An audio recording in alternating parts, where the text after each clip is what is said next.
Marko, prestani da snimaš. Marko, vrati se na YouTube. Marko, nedostaješ tu. Nisi naš veliki YouTube. Vrati se.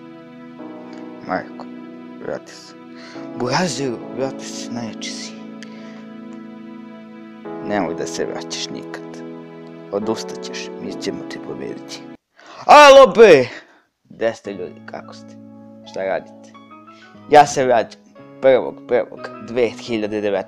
kreću klipovi, a vi se pripremite najbolji, najveći, najjači kontent na svijetu. Idemo do miliona, ajmo burazeri, opalite like, da ako ste aktivni i idemo do miliona, znači obavezno do miliona, burazeri, hvala vam svima od srca, mislim, jebi ga nisam snimao, jebi ga znati sami šta se sve izdešava, umrla mi majka, pa sam imao neke obaveze i nikako ne dođe do snimanja i izgubio sam do neku motivaciju kada se to desilo sve.